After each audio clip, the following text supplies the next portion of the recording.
Welcome, everybody, to our podcast series, Leading in a Climate Changed World. It's a great pleasure today to be speaking to Ed Gillespie. Ed is a keynote speaker, writer, communications specialist, serial entrepreneur, and futurist. He's the author of a book called Only Planet, a flight-free adventure around the world, which described his circumnavigation of the globe without getting on a plane. Professionally, Ed is known for his own unique brand of authentic insultancy, being strategically and playfully cheeky to clients with judicious wit and wisdom to inspire them to greater heights and aspirations. He often works at C-suite level to help boards understand big businesses' role in self-disruption of their own business models and creating entrepreneurial lifeboats of lean innovation. Ed was the co-founder of Futurist, a change agency that specializes in business transformation and creative communications and campaigns. And he is also the co-founder of the Global Goals Accelerator, a business program aimed at delivering the Sustainable Development Goals. He's actively involved in a number of other pioneering ethical businesses as a director or investor, from Growing Underground, a renewable energy-powered LED-lit hydroponic farm in a disused underground tunnel in South London, to Demand Logic, a Fitbit for buildings, and many others. And lastly, he's a facilitator with the Forward Institute for Responsible Leadership. He's a director of Greenpeace UK, a trustee of Energy Revolution, and alongside fellow futurist Mark Stevenson, is one half of the Future Nauts, doing live shows and podcasts on pragmatic optimism. So, very extensive bio, Ed, and welcome. Thanks for giving us your time in your very busy schedule. I wish I'd edited it.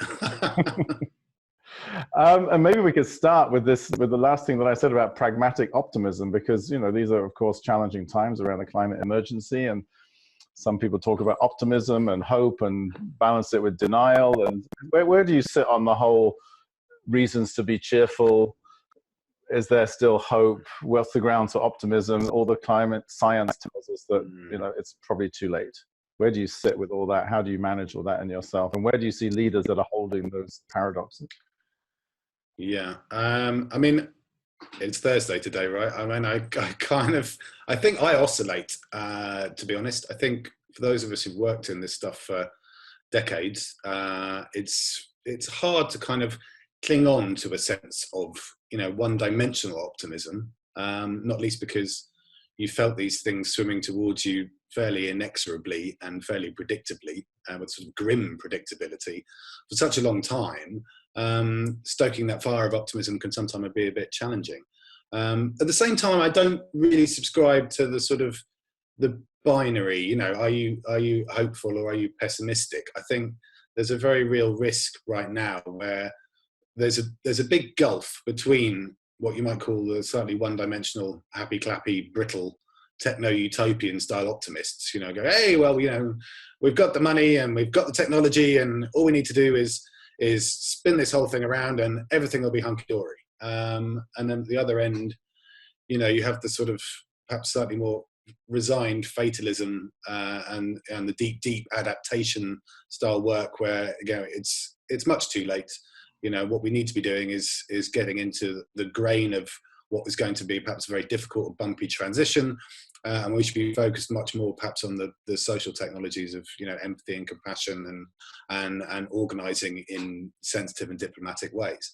And I'm not really in either of those camps. I'm sort of somewhere in the middle where I think it's a sort of dark optimism that I feel. And the optimism, I think, and my positivity comes from, the sort of cliched, indubitable, indomitable aspects of the human spirit that we will find a way through somehow. But I caveat that with the fact that, that's not going to be potentially a very comfortable journey. I remember our mutual friend Paul Gilding, when he was writing his book, The Great Disruption, when he gave a talk in London and someone asked him the same question and said, you're an optimist, Paul. And he said, yeah, of course I am. But it's going to get bumpy, I think, were his very sort of direct words. And then he said, and I think a lot of people are going to die. And my flatmate at the time, Johnny, was in the audience, who worked in international development. And he sort of picked up in the questions. He said, Paul, you said you thought a lot of people are going to die. How many people do you think? And Paul in sort of offhand ways, I went, oh, I don't know, about 2 to 3 billion.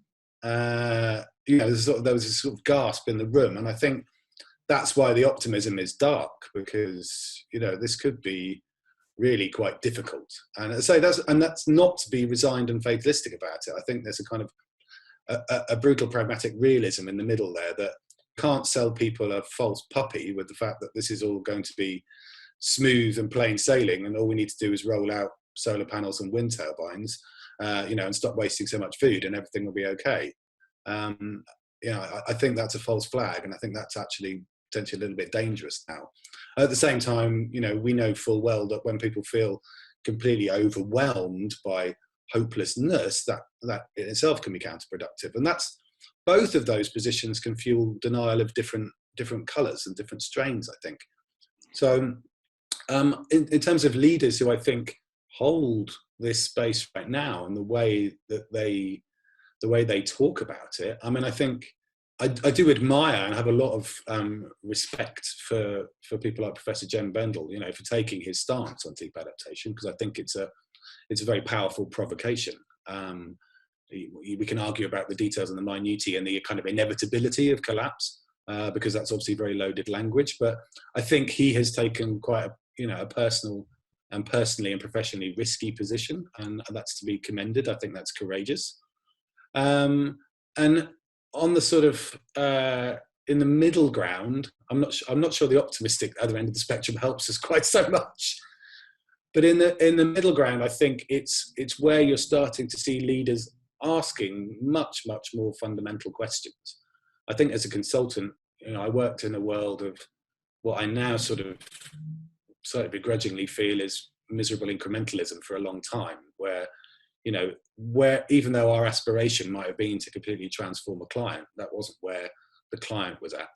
And so you ended up in, a diluted and rather thinly spread set of initiatives, which were pretty much about polishing or propping up the status quo in some way, shape or form, rather than engaging in the really transformative work. So that's quite a long answer to a short question, but I find myself oscillating in that middle space. There is optimism, there is always hope, I think, of some description, but it's a dark and realistic place. Yeah, and I appreciate the phrase dark optimism. I think that's probably a little bit where I am too, and where many of the people that we've interviewed are. You've also mentioned a few people, interestingly enough, who are also in the podcast series. So we've interviewed Jen Bendell, and I'm about to interview Paul Gilding also in a couple of weeks' time. So okay. I think some of these dialogues are happening in many places. And yeah, so I'm curious. You also said, when you mentioned Jem Bendell, you said, it's a courageous step to kind of write the paper, deep adaptation. And I'm wondering where you see the courage that's needed. Who are the people or the places or the organizations who have the courage to step into what they know they need to do? Because sometimes it can feel a bit like we know, and many people, I think, unless they're totally blind to the science, know what's needed, but not so many people have the courage to change a business model or change a product. Or no.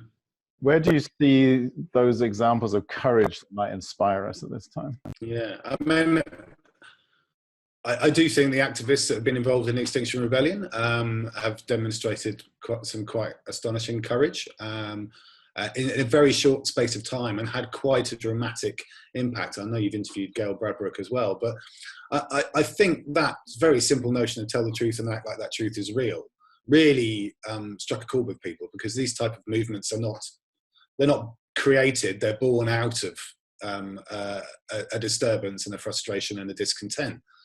And so I think the commitment of people putting their bodies and their liberty on the line in a non-violent form of civil disobedience has been incredibly powerful, and I think has touched a lot of people. People don't necessarily always agree with some of the tactics. People don't always necessarily agree with everything that Extinction Rebellion is saying, but there's no doubt about there's a fact that there's a very powerful human response to people prepared to put themselves in those type of positions, and so and I've been peripherally involved in a lot of that as well, and and I think it's encouraging.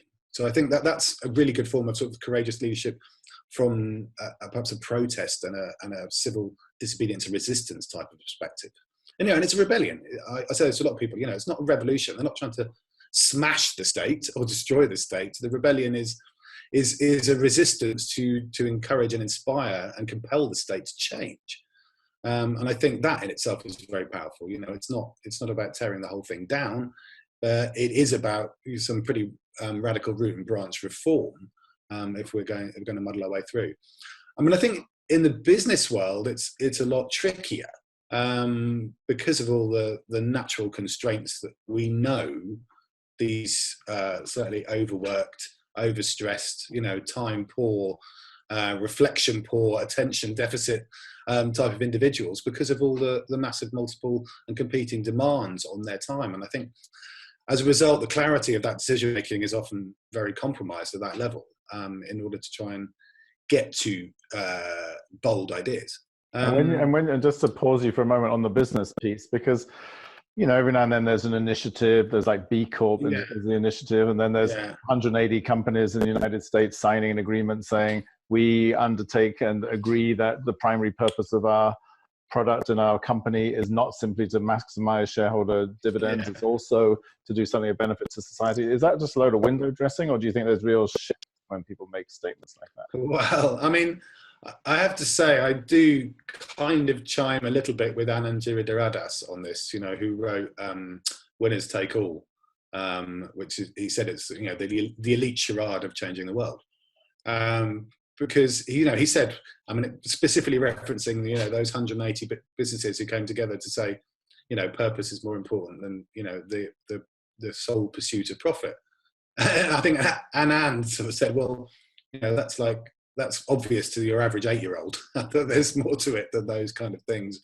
And so there's a lot of posturing. And the way he describes it actually is, we're handing the responsibility for transition and transformation to the people who have the most to lose from it. And it's a bit like, asking the foxes to do hen protection. I don't think a lot of these decisions are very easy to do voluntarily. There are some instances where we can see the courage where businesses are genuinely changing. I gave a talk to Scottish Power Renewables last week in Glasgow, and very interesting in the fact, they've divested all of their thermal energy generation. They've got rid of it all, but it hasn't gone there. It's another operator is now running it all. So you can get those, and I think they've done it partly for pragmatic business reasons as well, because they can, with the pun intended, see which way the wind is blowing. And so they're realizing that offshore wind and onshore wind and solar is very much where the future of their business is going to be.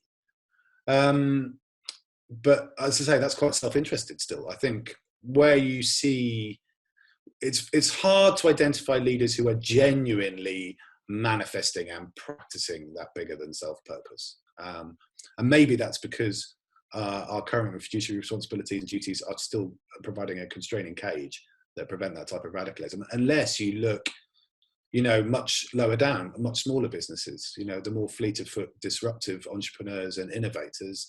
I think, the increasing power of emergent platform cooperatives is really interesting in that respect. And someone has just been raising that prospect again now that Uber is under threat of losing its license in London for the umpteenth time. And every time this happens, we say, look, why can't TfL, why can't the government or someone inspire the setup of a ride-sharing app which is owned by the drivers and the passengers? So they're all dynamic participants in the shared ownership model, which would stop this sort of, exploitation of 0 hours contracts and the precariat amongst the drivers, and the hoovering off of every, pound of profit to some uber-rich Silicon Valley.com billionaires in California.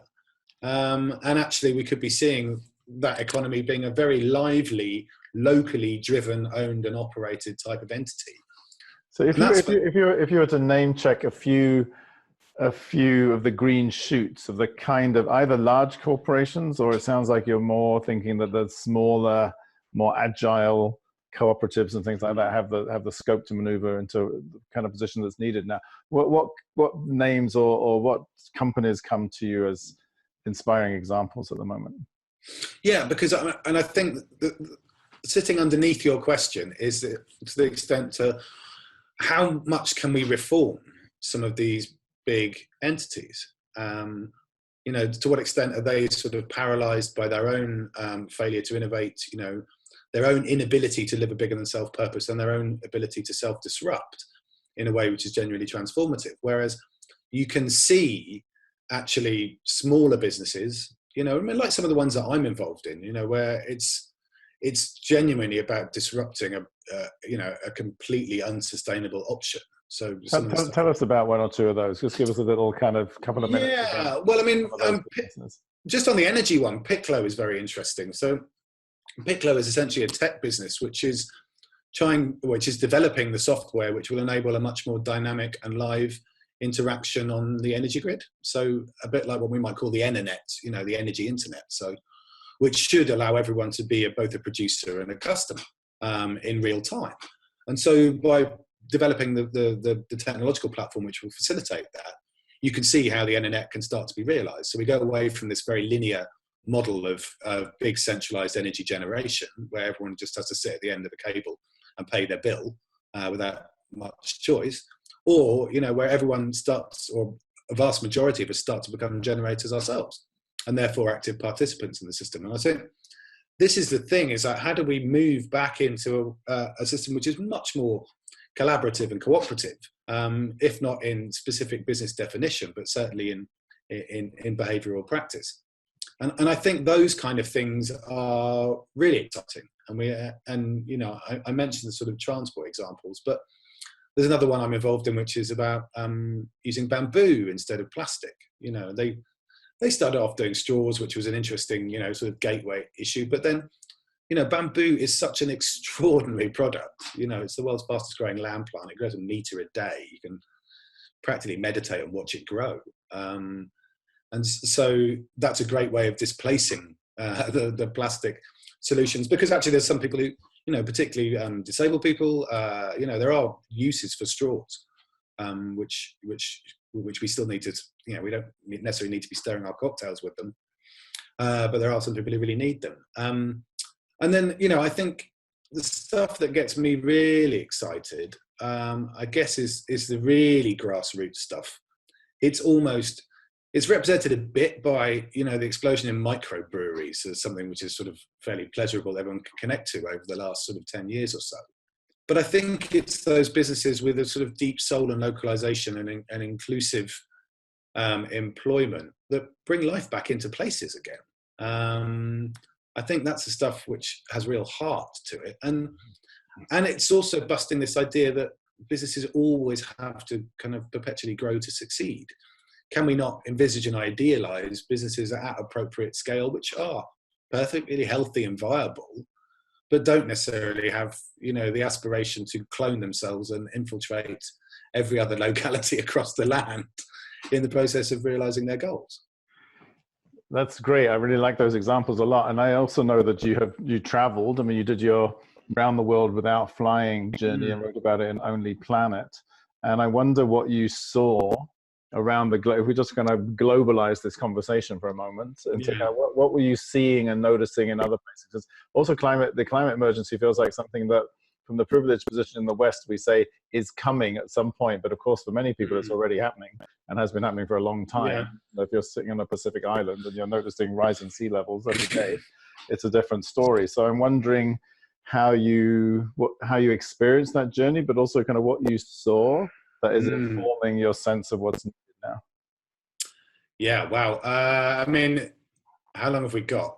It's like I could talk for a very long time with this. But one or two examples immediately spring to mind. So I traveled through Mongolia, and, you know, for the Mongolian herders and the nomads who live on the steppes, you know, their lifestyle is pretty much unchanged in 1,000 years. They have a solar panel, might have a motorbike, and a satellite dish and those sort of modern accoutrements, but the yurts and the gers are still pretty much the same way they would have been a millennia ago.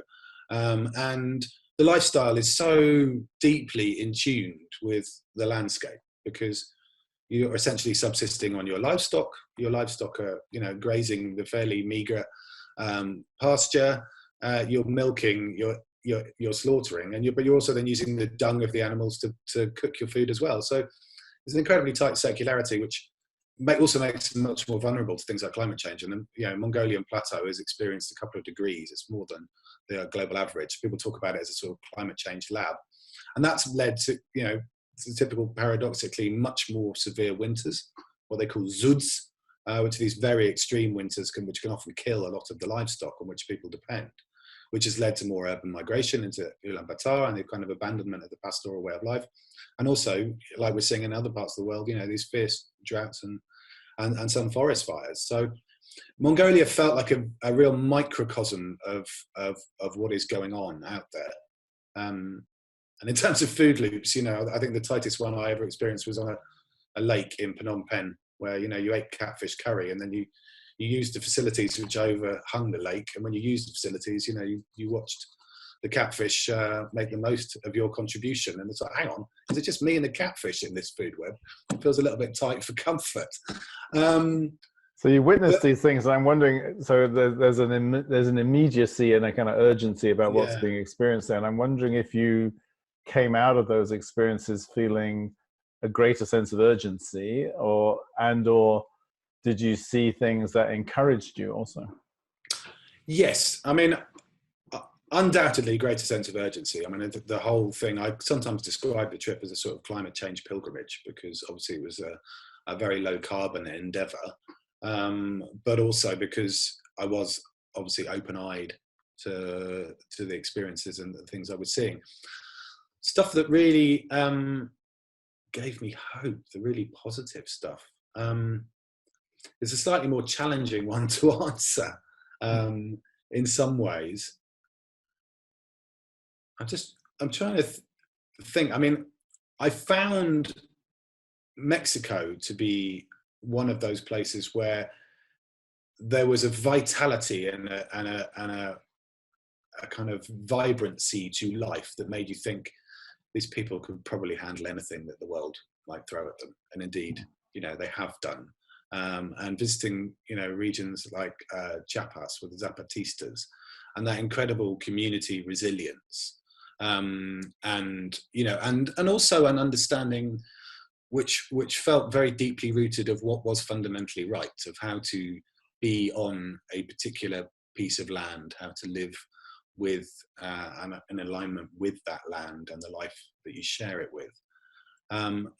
And I found that incredibly inspiring, to see that sort of that real tenacity. And to be fair, you saw it in the Mongolians as well, but just that ability to work with what you have, to work with it in simple and elegant ways, and to be able to hopefully cope with the bumps of what either the climate or the environment or even the rest of society might throw at us. Yeah, it sounds like there's something very powerful about that sense of place and belonging and being rooted in the land, which also, of course, builds a sense of resilience and possibility. Yeah. I wonder if we can move a bit also now to communication, because of course, you're a communications expert. You've been communicating issues around sustainability for a long time and kind of coaching companies in how to do that. And one of the tasks of leaders is to communicate, right? Yeah. So how do we communicate how do we communicate the challenge of the climate emergency? I mean, you've spent a lot of your life looking at that. The stories of gloom and doom generally don't seem to motivate and move people very much. What have you found helpful? What kind of communication do leaders need to embrace? Well, perhaps I'll pick up on that last point, because I don't know whether that's necessarily true about doom and gloom being necessarily entirely paralyzing. I think they can be. I mean, if you'd asked me the same question, Robin, 5 or 10 years ago, you'd have got a very different answer. I would have been, I think, much more in the, super positive, pragmatic optimism. We can make this happen. Everyone just needs to wake up and it'll all be hunky dory. And I would have been a staunch defender, I think, of that positive, optimistic perspective of motivating and mobilizing people. I mean, that said, I think many of us were sent slightly reeling by the intensified urgency of the IPCC report of last year, when suddenly it was like, oh, hang on, this is, we all knew it was serious, we all knew it was existential, but suddenly it felt like the road had shortened. We'd come a lot closer to a point that I think we'd all feared than perhaps we might have imagined. And so I do think there's a couple of things which have happened, particularly in the last 12 months. I think it's partly Extinction Rebellion. Suddenly you've got this very visible, very colourful, often playful movement catching the headlines, and through both disruption and creation of spaces where that protest can manifest itself, did get the attention of people. And I think you couple that with the lived experience of climate change, which even people now in the UK will perhaps sardonically joke about, but when we've had a 22-degree day in February and everyone's on the beach and Saddleworth Moor is catching fire in northern England in February, these things aren't supposed to happen. You couple that in with the devastating floods, the drought of last year, and I think people's lived and felt experience of the weather has turned into a sort of weirding. So people, and that feels uncomfortable. When it becomes unpredictable and volatile, and you can't, and we're obsessed with the weather in Britain anyway, but it feels like we can't trust it. We can trust it even less now. It's like, we knew it was a fairly kind of changeable beast, but now it feels much more shifty. And so I think the tell the truth and act like the truth is real push point, as I said earlier, open something up in people. So I think the communication of this now is not just about escape routes. It's not just about the pathways to possibility. It is about, I think you have to couple that with the severity and the urgency of the moment we're in, and the big pivotal decisions that have to be made now, and the fact that this will not be a seamless transition. It will involve not necessarily a sacrifice. I think the word sacrifice in itself is quite loaded, but it will mean doing things differently. And I actually think, and I know we all share a lot of these visions and ideals, but actually think, what's on the other side of this might well be better. So the use of sacrifice is a wrong way to frame it, because the problem you face in terms of communicating to people to open them up is the fact that people's idea of the future, and about this leading from the future, is that they really struggle to get beyond the status quo or an extension of the status quo. They can imagine a tweaked version, or and as embodied by, and by 2030 we'll all be driving electric cars. It's like, well, when I worked at London Transport in the late 90s, I used to say, yeah, but we'll still be stuck in clean, quiet traffic jams.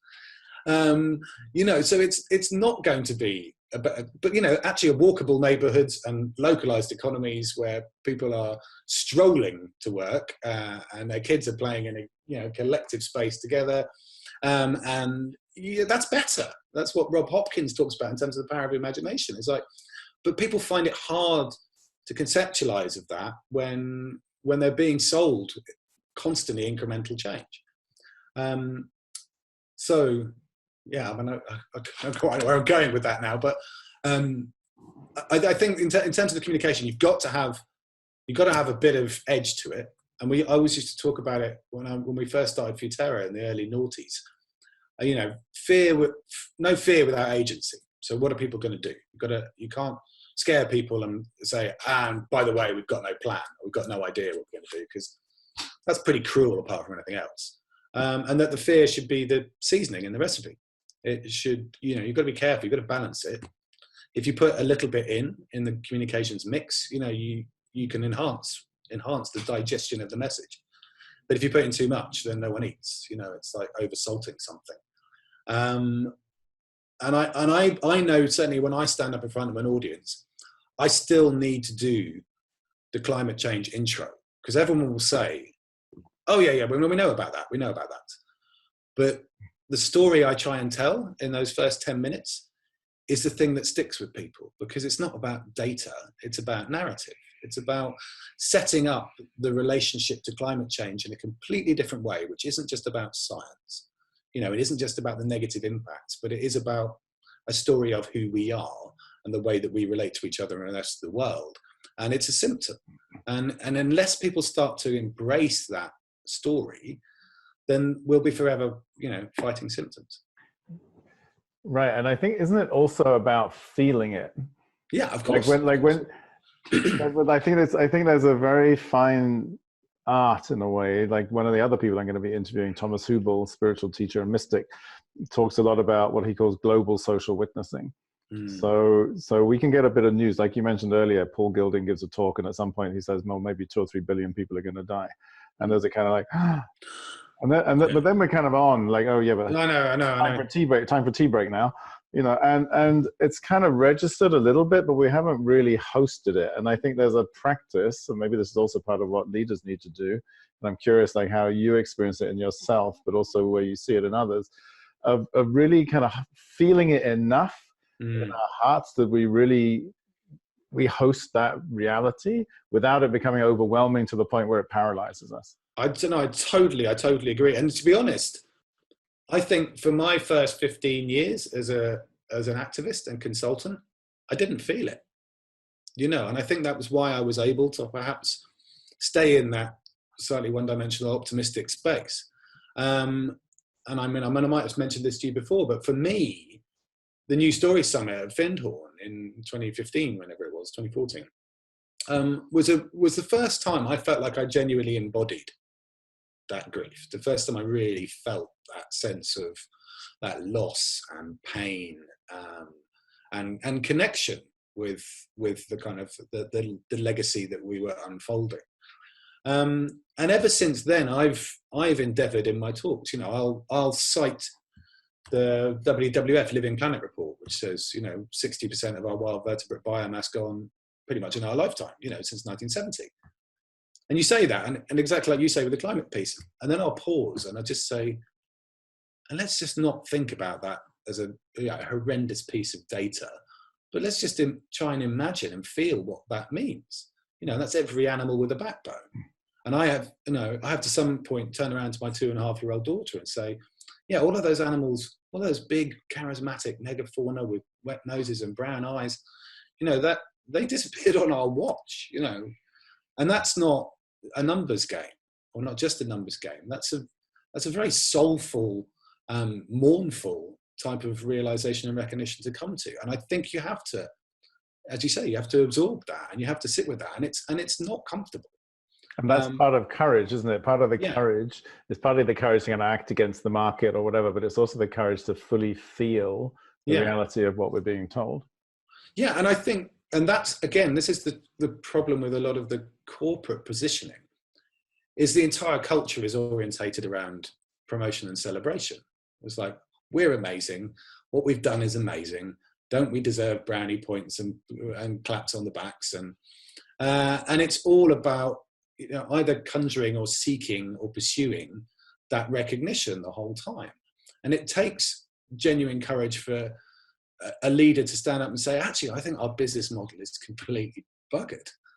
And actually this is not going to be solved by tweaks. This involves us to completely reimagine what we do. And this is where the purpose is so powerful if you actually get it right, rather than doing so much of the sort of purpose wash that we see in organizations who sort of retrofitted a purpose onto the existing beast and then used that to justify pretty much business as usual. What we need to be seeing is people genuinely living that purpose. I had a big run-in with a bottled water firm where we were essentially running a sustainability workshop, and it was like, guys, your model's bonkers. You take perfectly potable drinking water, stick it in a plastic bottle, truck it for hundreds of miles to people who've already got perfectly potable drinking water. This makes no sense. Highly lucrative. You make vast amounts of cash out of it. But your purpose is hydration, and you could be creative genuinely about that and create like these innovative lifeboats. And I think businesses are starting to wake up to this opportunity.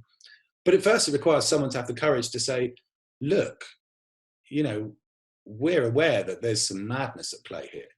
And I think you're starting to see it in energy business as well. I mentioned Scottish Power divesting, but I think, if you genuinely live that purpose and use it as a pivot, then you can reorientate an organization quite radically over relatively short periods of time.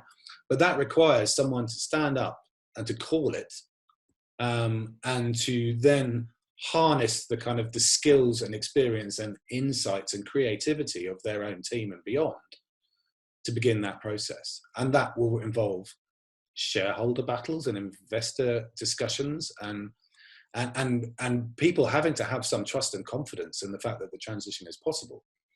But what you're stuck in at the moment is because everyone is always striving for the highest return, things which are far more radically sustainable get dismissed, not because they're unprofitable, but just because they're less profitable. Right. And that's where the courage, I think, comes forward.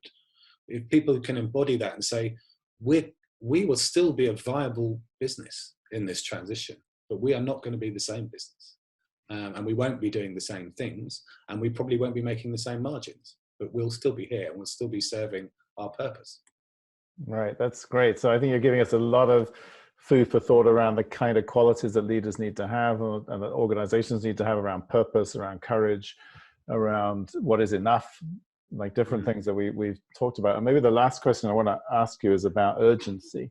Because sometimes there's a sense of, we got 10 years or maybe 11 years or maybe it's 8 years or maybe it's too late or the science is wrong, we got 20 years.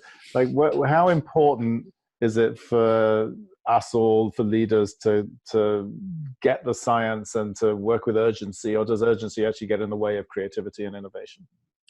No, I mean, again, I think my response to that question has probably evolved. I would have been skeptical because I think if you've worked in it for 20 or 30 years, 20 years in my case, it's like, you've heard everyone go, oh yeah, I've heard the 10 years, 100 months. I've heard all of those. And then you watch them, and was it Douglas Adams said, I love the sound of deadlines. I love the whooshing sound they make as they go past.